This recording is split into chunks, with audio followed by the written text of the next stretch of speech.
Tens of thousands of football fans came to Highbury. Electrifying. Yes, guys, welcome back to the instant reaction to the Arsenal-Everton game. The final one at Goodison Park. Hope you're all doing very well. Apologies, we're a little bit late. We are having some tech issues, but hopefully it'll hold out. Arsenal won, Everton won. Final game at Goodison Park, as we say. Not particularly memorable one. I think a game where we had one foot and one brain and one eye and one whatever on the Madrid game in the midweek. But here to break it down with me is George. Hello, George. Hello, good sir. I'm not happy. Yes. I think we're about as energized as the Arsenal team were in certain points of that game. It's really frustrating. Just quickly on the sort of the feeling of that result. It's really hard for me to know, like, because I do get it. I do get the response of the players. I felt we really this was just a bigger fish to fry game. I didn't feel the intensity and the response and the alertness and the directness, which I do get. If we're not looking over our shoulder at the end of the season, I think you can maybe forgive some of that. But equally, I think we could have done a lot better in this game. And so, yeah, it's a tricky one to try and pin down. But yeah, overall thoughts. I'm trying to be calm after that decision, to be honest with you, because we can say as much as we want about the season and where we're at as far as the priority has to be at Madrid. But, mate, like when you're in a game against Everton at Goodison Park, you're leading the match 1-0, by the way, and this happens within the first 2 minutes of the second half. To allow a refereeing decision like that to then completely change the game, which is what happened. And we were in control, mate, for the last 10 minutes of that first half. It was actually a suffocation. And there's a poor moment from Raya 30 seconds before. And, I'm not happy with the team's response in the second half.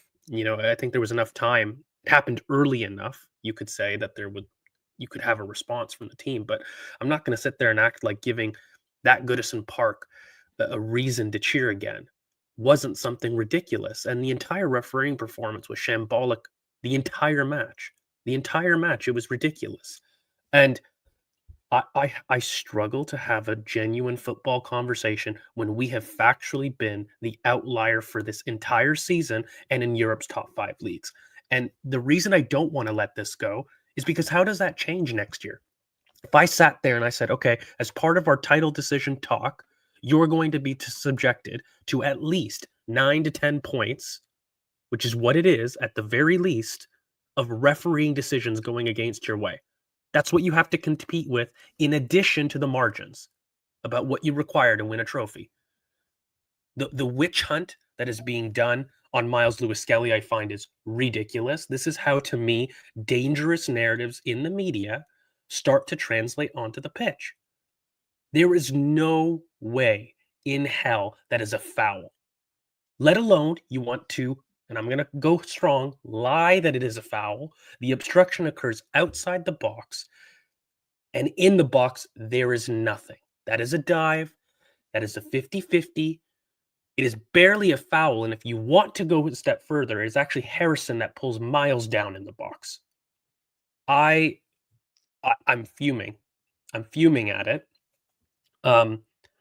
There's some good moments if you really want me to talk about players, but I struggle when I see that. I feel cheated, and I don't care if there's not really a major thing to play for in this game. I still want to win. I want to win, and I don't want to be talking about things off the pitch, and we have done that far too much this season.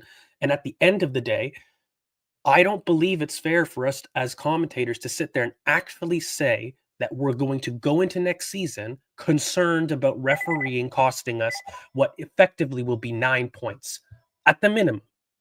At the minimum. I find it ridiculous. And yeah, I'm really trying to hold in my anger because enough's enough. Like at what point am I going to sit there and say, trying not to go to the other end of the spectrum? But I'd love to hear some genuine analysis as to why that isn't the case. Why throughout the entirety of the match, heck, wait 30 seconds later when Miles is going on that brilliant run, The referee is in no position to do it. Hell, mate, he's looking at David Raya being obstructed by O'Brien. He's looking at it, and he doesn't call it. So I need help. I'm clearly emotional. I'm clearly angry. I've been talking about this all season, but I would love to hear a rational expression or an opinion as to why Arsenal don't have a point to have a look at this season and be genuinely concerned as to how things will change next year, let alone the impact on Miles Lewis-Skelly, which has become ridiculous. The media narrative to which he has been played has resulted in him being refereed differently so early into his Arsenal career. And this is the dangers for me. This is the indirect dangers about allowing media narratives and falsehoods to continue to go. It translates to the pitch. And I'm very angry. I'm very angry with this.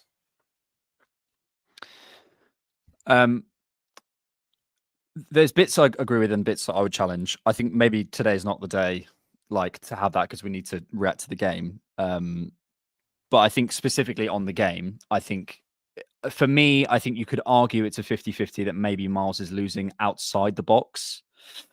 But it's outside the box.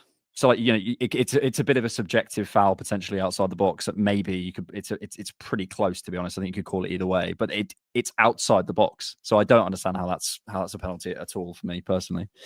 The referee conversation, I think let's have at some point.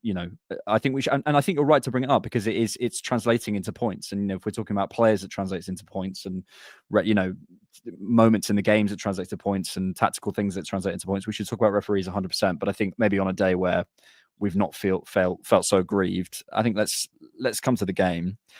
Look, I as I say, I think I'm frustrated at the performance. I'm frustrated at what we were doing. I think there was things that we were doing that were nice. I think a lot of the wide combinations, I felt the adjustment in terms of not putting it into the box so much because Everton, I think, are better at defending the box than many teams in the league. So I like that we tried to keep it on the floor. I didn't feel we completely used the wide areas as well as we could have. I think maybe a fitter Ben White might have been able to help with that. Maybe we start with Saka and Martinelli. We could have done that. I think it was a quality issue. I also felt we were very brave in our first phase at points, sort of getting there, and the fact that we actually scored a transition goal is maybe a bit of an indictment of that. But I actually thought we were quite threatening on the transition. I think that was down to that.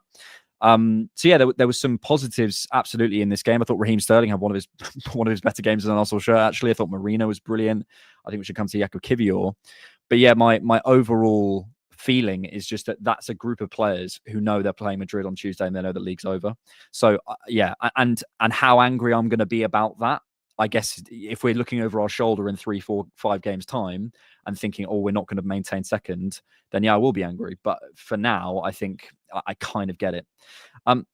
In terms of individual performances, I brought that up. Yeah, Kiwior, there was some questions about him sort of before the game, obviously, and we obviously had some question marks about him overall. Man of the match from TNT. What did you make of his performance? I thought it was very good. I thought he was a little shaky, I felt sometimes at the beginning of the match, but he really responded with a performance, at least ask a question, at the very least, or at least say, I should be fine. And one of my favorites of this match of him is he's got probably one of the best abilities to spot a run and release from deep build-up situations. Like and 4 the amount of really passes, yeah, the amount of passes that he was able to spot higher up the pitch. And I think that's going to be incredibly important as a mentality for Madrid. One of the things that I talked about on X previously, especially with regards to Madrid, is they have a tendency to ball watch and drift centrally, and there's going to be space out wide. And I think we've got an outlet. We know our outlets in Martinelli and Saka. They were rested for this match for that reason. But one of the things is we have to have that quick release and willing to play that ball. And I think Kiwior's not even just the tempo and the pace, but spotting the run early and being willing to play it early has been something that I think that we could improve on as a team. And he was brilliant in that regard. The tough thing with Kiwior is I also think we protected him quite a bit. I look at the build-up, which I thought was phenomenal all match. I thought that Everton really tried to press us, and it was kind of pointless because our build-up was brilliant.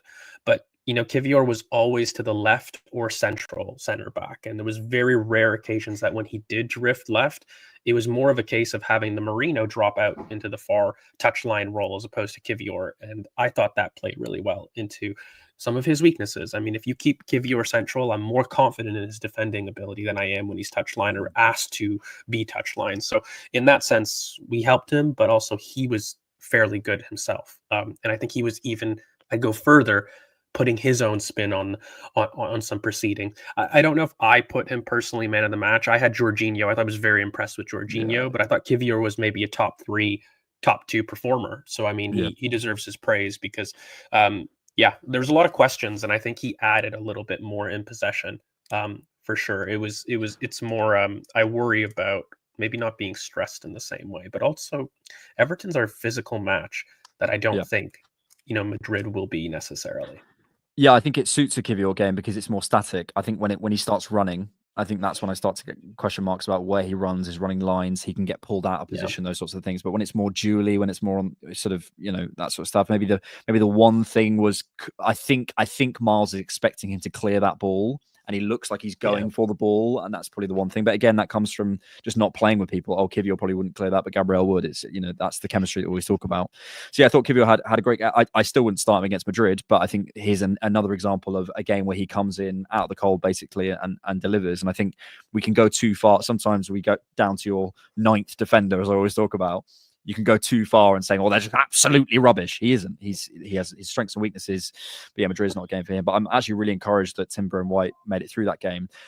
What's frustrating about this as well is if we'd won that game, I think I'd be sat here congratulating Mikel for how he's handled this, because he's given Saka 45 minutes, he's given Martinelli 45 minutes, he's given Ben White 60 minutes, he's given Timber 30 or so minutes, etc. And a lot of those players come in not being overly stressed and not having played too much of a physical game or in the physical parts of the game, but they come into Madrid on a bit of a bounce. So it's frustrating because of the result, but I think maybe we set ourselves up quite well for Madrid. Just to come back on Jorginho as well, I thought he was, when we look at Zubamendi, these sorts of games where Jorginho comes in and just dictates things, it helps us so much. And it will help with our transition control as well, because he allows teams to step onto us, create some spaces, etc. I think elsewhere on the pitch, I actually thought Rice had a pretty good game. I know some people would probably disagree with this, but I think so. Declan Rice made more tackles and more interceptions than any other Arsenal player in the first half versus Everton.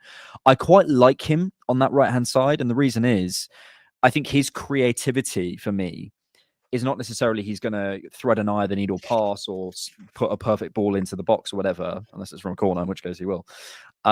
He wins that ball so cleanly and consistently. If he's paired with a Saka on that right-hand side, I think there's something there for us as a different way of doing things in the midfield alongside him. If you just know I'm going to receive the ball more times because he can anticipate and get the ball physically. I think he had a bit of a moment in the second half where he was maybe hobbling a little bit, but again, he dominated. And this is an Everton team. I think Mikel Merino probably deserves a shout here as well. Mikel Merino in the first half had the most duels won, and the most aerial duels won, had the most possessions won. He won twice as many aerial duels than the rest of his teammates combined in the first half. I thought Merino, again, you go to Goodison Park, you expect a physical game, and that was a really, especially in the first half, I was really impressed with how we competed. I don't know. I may push back slightly on this game, but I think in theory you're right about his usage on kind of the right hand side. I thought he had a tough game, Rice, this game. To be honest with you, not that he was bad, but I don't know if he was necessarily as influential as I've seen him in other games. But I think when you've got a Rice in the right central midfielder and you've got an overlapping fullback in Ben, in theory that really opens up a lot of dynamics, and I think it allows it allows us to basically make use of him in that more defensive role, to allow others to really be platformed and to have the security behind. I just think, I think he suffered a little bit, Rice, in this match. But I thought Saliba was very good, generally speaking, in the match as well. He really stepped up in the absence of Gabriel as far as really putting his authority in the match.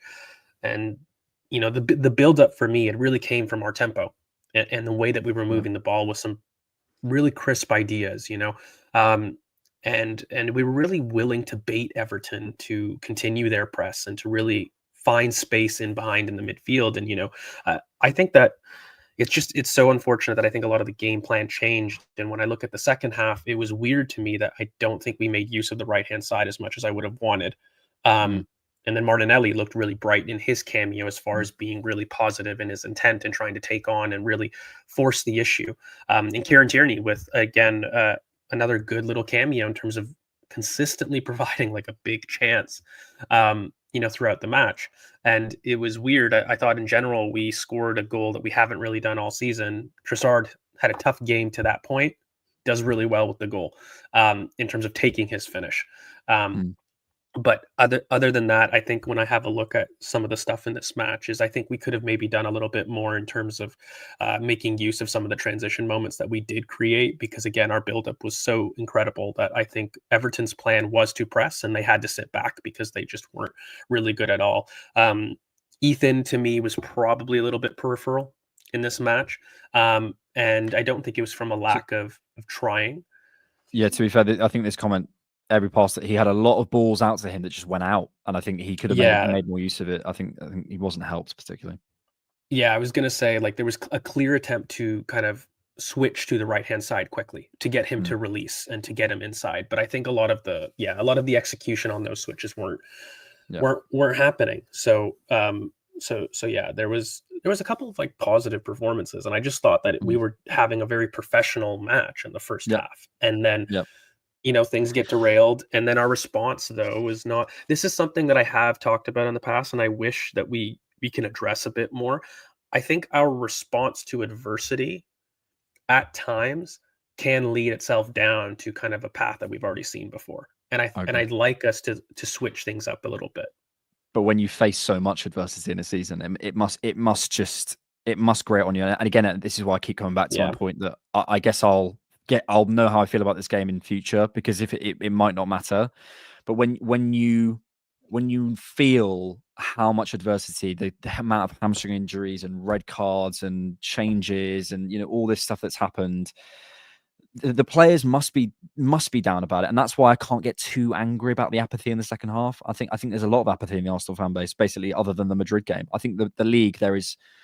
It's about half of you normally watching live as normal, because people are apathetic, and I completely get that. So if you're watching, shout out to you. But there is an apathy around Arsenal at the minute. I think that comes from the players and it comes from the managers, certainly in the league. And I'm hoping that the Madrid game sort of gives us that push that we need. Before we come to the stats, KD says ref bias is so blatant and affecting us. Why can't Arsenal question PGMOL? This is criminal and affecting the game. Everton didn't do anything to gain 1 point. Here's my position on this. As George and I have had conversations about this before. I think we need a serious conversation. I think we should do this proper, hour long, come with numbers, come with, conversations. How do we deal with this PGMOL thing next season? But let's do it in the summer. I'm always, as I always say, I'm not stating a fact on whether Arsenal are or aren't refereed, but I think we have to at least account for the fact that we are Arsenal fans. So that has to be in the debate, but that's not going to happen on a day where we've been aggrieved, in my opinion, again. So yeah, we should definitely have that conversation. And I hope there's conversations at Arsenal to question the quality of the refereeing, what we can do better, maybe writing to PGMOL with various things. But yeah, let's have that conversation on a day where the apathy isn't around and the anger for another poor decision isn't there, because it requires tough, mate. It requires clear eyes. Yeah, it's tough, mate, because I think even in this emotion, the one thing I do know is we'll have it on the whole hour discussion, but there is data throughout this season that has shown us clearly punished worse as far as red cards go and going down to 10 men. And that then you have to start talking mechanism. You want to start to talk why. But as far as outcome goes, we've certainly been punished more than anybody in the league by a big margin, in a huge way. And then as far as even going to the Europe top 5 leagues, we're like third in general. So it's strange. Yeah, I think we need to quantify what big margin is. Let's have that discussion at some point. KD, I agree with George that we don't respond well to adversity. Do you remember the last time we scored a late winner or last 20 minutes or subs getting goal? I think this is a big thing. I think you're right about the adversity thing. I can't remember the last time we scored a late winner in the league that wasn't ruled out. When was the last time? Let me just go through our results from this season. So we had the the Fulham game, Chelsea game was early. The United game was a 1-1. I suppose we didn't complete that comeback against United. Can anyone, if I'm looking at the numbers, so let me know. Maybe Marino against Leicester, 80th minute. Is that the last time? But it hasn't happened many times this season at all. And I do think coming from behind, but again, sorry to keep going back to it, but it's the apathy, isn't it? It's the apathy of this season, which I think is massively affecting it. Let's look at the numbers. Possession dominated. That's all that matters, right? Passes 470 to their 193, 42 final third entries to their 19, 52 deep touches to their 23, zone 14 touches 15 to their 9, and progressive passes 23 to their 10, 1.4 expected goals to their 1.1. There's the running XG, the penalty, and Everton are probably coming out of that game with about a 0.5 XG without that penalty, which is a shame because it was a good defensive performance, even with, I would say, a coming back to fitness. I don't know whether half fit is fair, but coming back to fitness, Ben White, there was one moment early on where he does that overlap and you go, here we go. I don't think he quite repeated that throughout the game. And there's the shot map as well. A lot of stuff coming from the left as well. Yeah, we spoke about maybe Nwaneri's lack of influence and the sort of slight bias to the left in this game. And there it is. Not quite the Pyrenees, the opposite Pyrenees. Maybe the Alps today, if you flipped it the other way around. I think, George, unfortunately, everything turns to the Madrid game, and it is a shame because this league season for me. Do you have like a game when it was done? Do you have a period when it was done? A moment when it was done? I'm trying to maybe it's slightly ad hoc. Kai Havertz. Kai Havertz. Yeah. Actually, no. Here, I do have a moment. The time when January 31st rolled around. And it was the idea that we did not recruit a forward. Yeah. That was when there was no chance for me. Yeah. And, it already was difficult.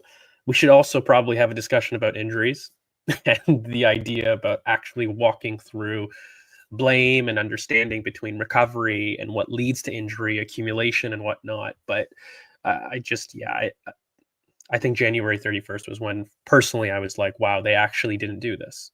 And it's when I've probably been most critical of the club. And so anything that happened after that to me was something that you almost reap what you sow at that point. If you're not going to support the team, if it wasn't Havertz and Martinelli in that moment, I am sure it would have been somebody else, I guess is the point, because we didn't do it. I didn't know it would be them specifically, but I 100% knew that injury was coming to at least one of our forwards. So yeah, that to me is when the league was something that I was like, I don't feel that we can really overcome at this point. Yeah, there's been many moments. I think I'm just looking through our results at the minute. I think that Fulham game felt tough.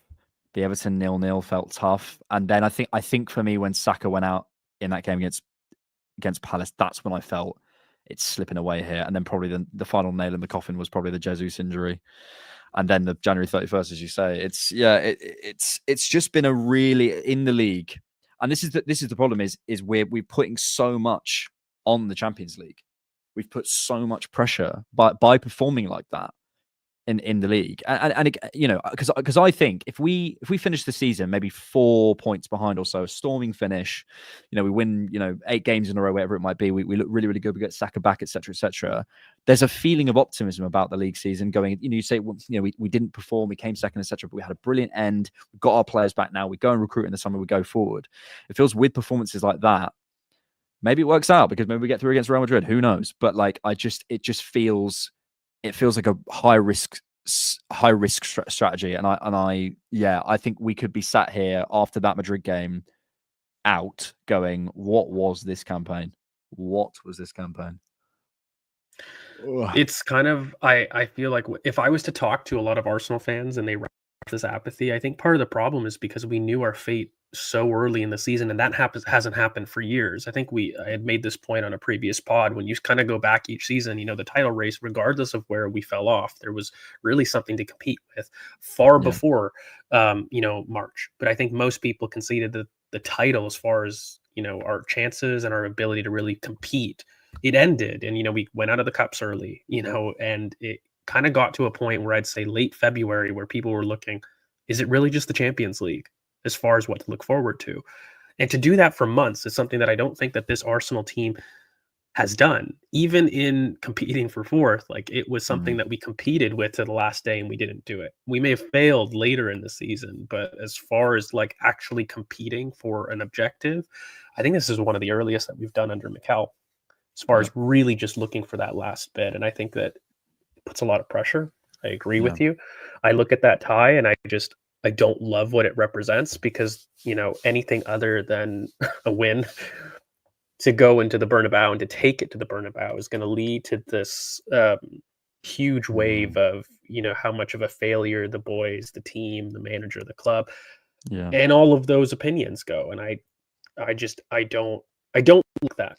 I don't like that pressure. No. And the only way to bring it back to the game, the only way that I feel that you can really set yourself up, which is why I'm so angry at this performance, is with good performances in the league. And I think if you want to look at the Champions League, you need to play well in the games before. You can't almost, you know, ignore the league in a way whilst you're in we've seen how that works. When Mikel had prioritized the Europa League, I think that our form in the league translated into our application in against Villarreal and in some of those other campaigns, in which I feel that you need to approach each game with the idea and respecting the right to win.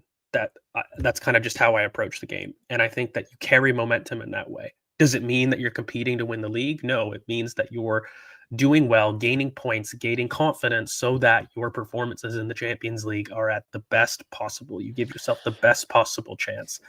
And so that's why I'm really insistent on kind of these next couple league campaigns, certainly before, but even just broadly speaking, get as much points, get confidence in your play, so that when the time comes and the spotlight's on you, you don't shrink. The problem is, though, especially in a season like this, it's very easy for us as fans to say, you know, compete till the end, you know, all this sorts of stuff. But there are games. I feel there's something Jamie Carragher said, which I do agree with, which is that it feels like we're kind of on the edge at all times. We're on, you know, we're on the edge of crisis at all times. When you're ahead, you can have a game where you maybe just get over the line, you're not quite at it, or maybe you drop points or whatever. But because we're constantly chasing, and this whole season has felt like we're one game away from it just all blowing up, all being over, we're playing right on the edge of the sport at all times. And we can't afford to do that. And I think that over how many games you play in a season, let's say it's, you know, 50 or whatever it is, say you play 50 games, it's very easy to sit and say every single game should be at max intensity and perfection. You can't afford to do that. But I feel like we put ourselves in a position where it has to be. And maybe it's just us as fans, but I think there has to be games where you can just slightly relax because you've got a Madrid game on the horizon. There has to be those games, but we don't do the work to allow ourselves to do that. Do you know what I mean? And that's my frustration at times. Well, I think part of that, I mean, we've kind of discussed it before, but like this season was the season, Jamie Carragher included, and pundits and fans and everybody said Arsenal need to win a major trophy. And like that pressure was the case. As soon as that undertone came where that was questioned, I think that was playing. I actually don't know if the play, like, I don't necessarily feel that the boys were overly emotional and that they're playing on the edge. It's more a case of, okay, everything that has gone wrong, which we've kind of talked about on pods before, whether you want to blame refereeing or injuries, there are things that have gone against us in the worst possible way. And then you add to that this idea that there was this external expectation, as much as people didn't maybe want to say it, 2 years on the bounce challenging, the third one, you do it. And the only time, I think, the only club really to have done that and get second place 3 years consecutively is us, right before we won the league, ironically. So there is that external pressure, in my opinion, which has led to every result, every draw, every poor outcome from this season was going to be, well, you're 1 point less than your title challengers. Oh, this. And then it cascaded into that feeling. But yeah, the only thing I can say is to salvage this season, if I think that Arsenal have to win the Champions League, right? And I'm trying to draw up the best way to win it, the only way I know how is to carry momentum and carry it through. and to end well. And regardless, that's the only message that I would be giving the boys. I mean, as far as maximizing yourself in the Champions League, it's about winning. And I can guarantee you, no player feels tired when you're winning. No player.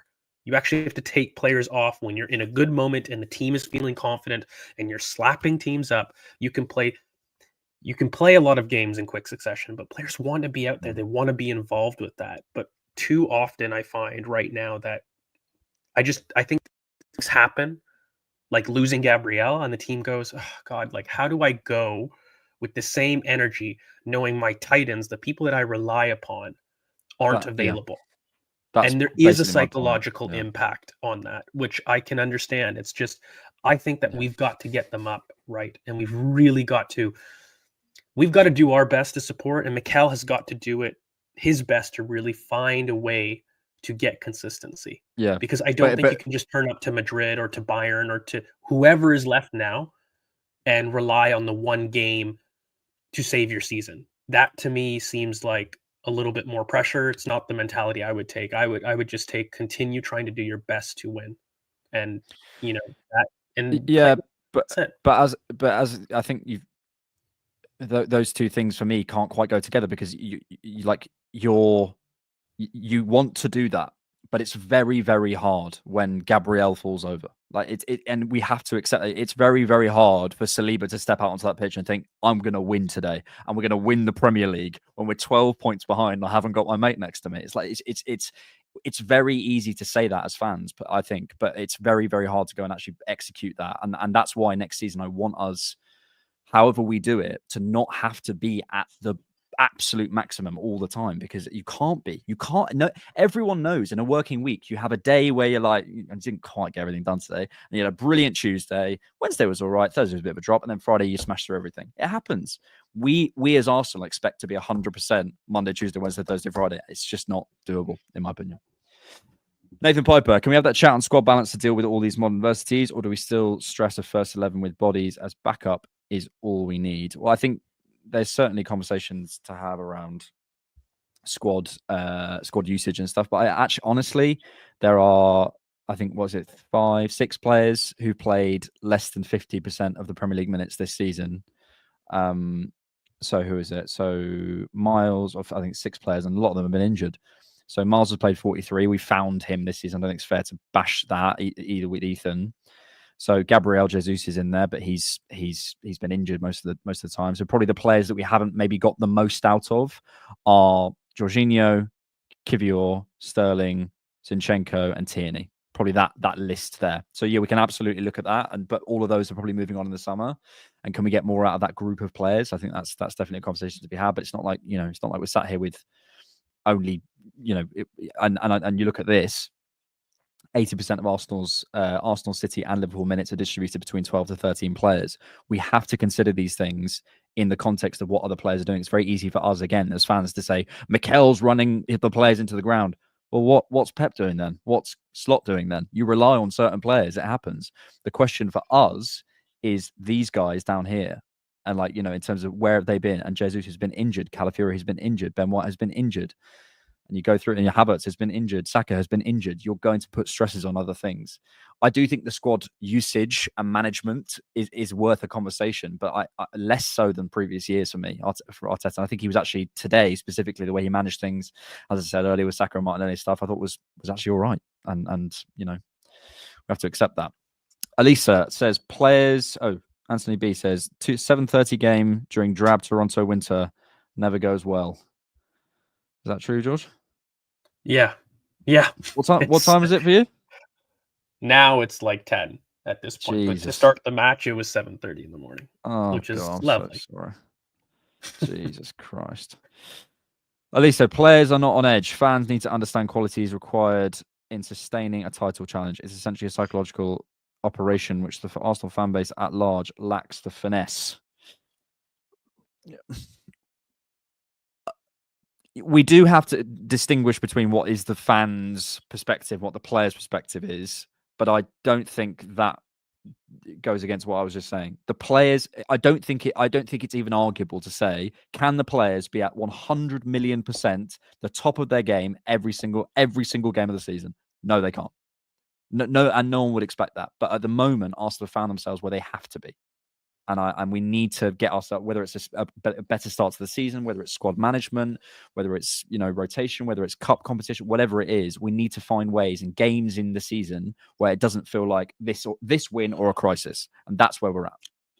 Look, fans. Okay, I don't think this is entirely like fair to a certain extent, because I do think I resonate with like the first two sentences, maybe.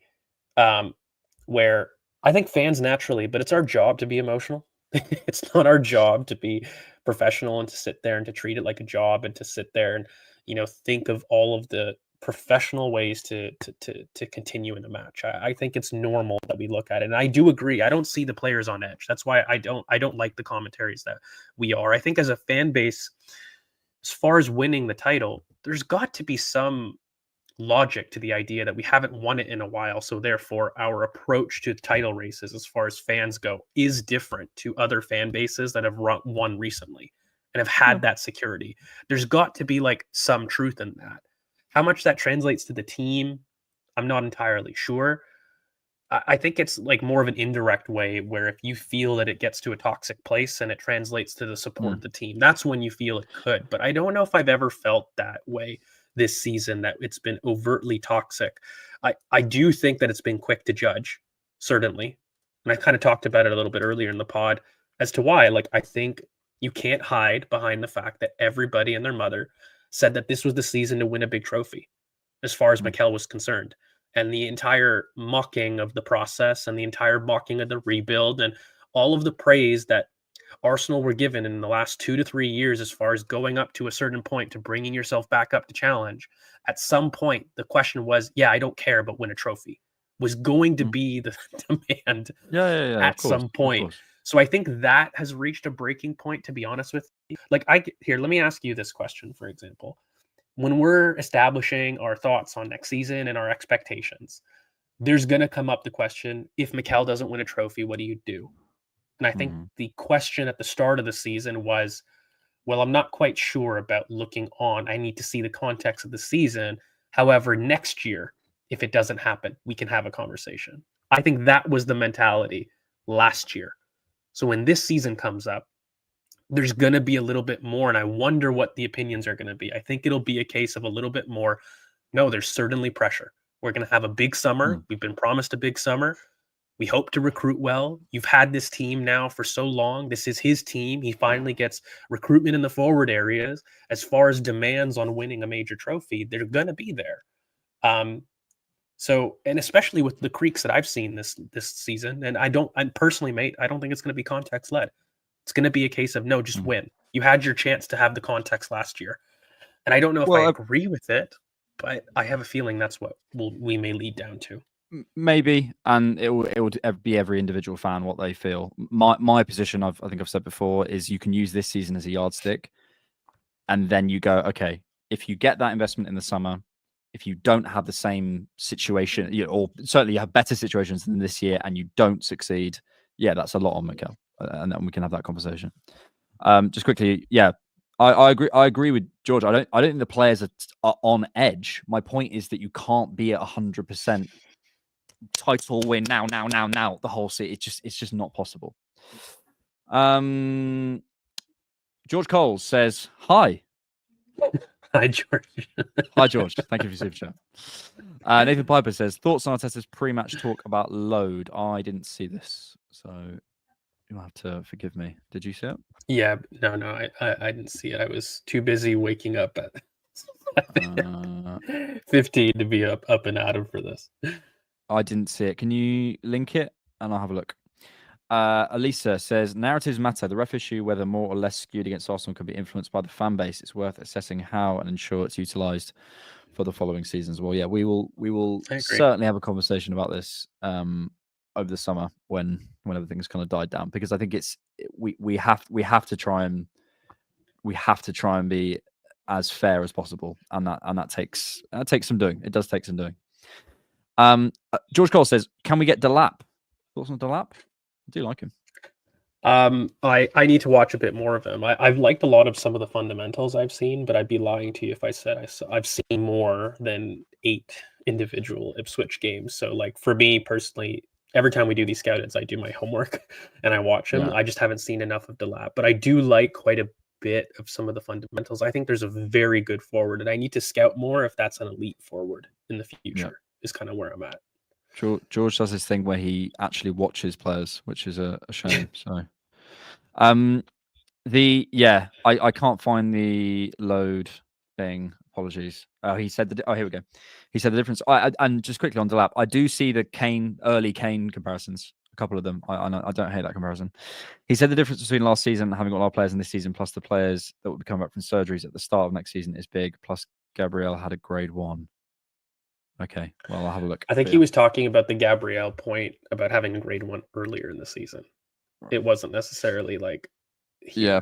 But I do agree with the fundamental point. We're going to have a conversation, by the way, about the amount of our first team starters that are coming off surgery and to what to expect as far as rotation goes, and also the business. Like, I think there's a huge pressure, mate. Like, as far as this season goes, there's anger about how it's gone on. I think we're clinging on to the hope about what Madrid will be on Tuesday, no doubt, and continuing what the Champions League will be. But in my opinion, and you can tell me if you disagree, anything bar a Champions League win will be huge pressure, in the sense that do your business early, get everybody done. I want a big start to preseason. I want consistency in preseason, and I want consistency in the league next year. There's going to be a lot of demands, I feel, that don't have this, well, let's see in terms of the context and the nuance of how the season may go. Like, I think that perspective, if I was to take a temperature of fans, is going to be gone next season. And there's a lot to do this season as far as renewals, recruitment, and making sure that the team is ready to compete at the start. Yeah. And then, but also, but I also think we have to separate out, like, how much like being patient and making the right decision, that you have to, it may well be that the right decision is to keep it, whether we like it or not, whether the time is right or not. But I think that's sort of that thing, what's it called? The weighing scales, as time goes on, it's going to require more and more extenuating circumstances. And I think this season for me has kept it there. But I think if he, even with a couple of extenuating circumstances, I still feel the time thing just weighs more and more. And yeah, that's for next season. Thank you all for being here, even on a drab early kickoff. I hope you're all doing very well. We've got I haven't got an instant reaction. Sorry, we've got a main poll coming out Monday. Obviously, instant reaction to the Madrid game on Tuesday, which we're all looking forward to. Probably a rewatch of the Madrid game at some point over that time. And yeah, will be the content machine rolls on as always. Thank you all for being here. Thank you, George. Thank you, good sir. Thank you so much for watching, and thanks for keeping it Arsenal. Tens of thousands of football fans came to Highbury. Electrifying.